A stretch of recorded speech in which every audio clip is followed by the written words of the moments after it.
फिरौन हजरत मूसा का ताकुब करते करते समुंदर के किनारे पहुंचा और हजरत मूसा ने उसको अपने पीछे देखा तो अल्लाह ताला ने उस वक्त हजरत मूसा से फरमाया कि ना डरना, और उससे पहले फरमाया कि ना खौफ को अपने करीब आने देना।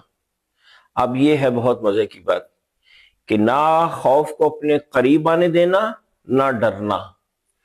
ये खौफ को अपने करीब आने देने का मतलब कि कोई ऐसी इंफॉर्मेशन हासिल ना करना, किसी ऐसी चीज को अपने ऊपर असरअंदाज ना होने देना जो तुम्हें डरने का मौका फराहम करे कि जिसकी वजह से तुम डर जाओ।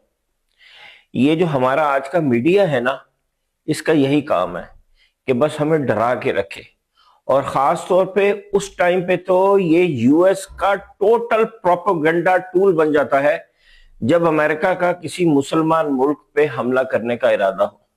अब आप देखिए ना, इस वक्त आप टीवी खोल के देख लीजिए, ऐसा लग रहा है कि व्हाइट हाउस का नुमाइंदा है पाकिस्तानी टीवी।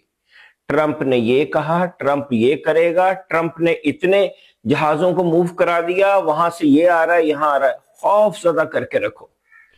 यही हाल हमारा, यकीन जानिए, 200 साल से चल रहा है। पहले ब्रिटिश एम्पायर की थी तो क्वीन से डर के रहे, वहां से फिर अमेरिकन एम्पायर आ गई तो किंग ट्रंप से डर के रहे। हमारा काम है सिर्फ डर के रहना, हम कभी आजाद नहीं हो सकते। मसलन यही मीडिया हमें यह भी तो बता सकता था ना कि 38 ट्रिलियन डॉलर के बजट डेफिसिट के बाद अब अमेरिका की तबाही यकीनी है। हर अमरीकी के ऊपर $1,20,000 से ज्यादा का कर्ज है जो उन्होंने दुनिया का अदा करना है। डोनाल्ड ट्रंप के खिलाफ इंपीचमेंट यानी इल्जाम लगने वाले हैं कांग्रेस में, सिर्फ 4 वोट शॉर्ट है। और ये कि पूरे मुल्क में डोनाल्ड ट्रंप के खिलाफ हंगामे हो रहे हैं।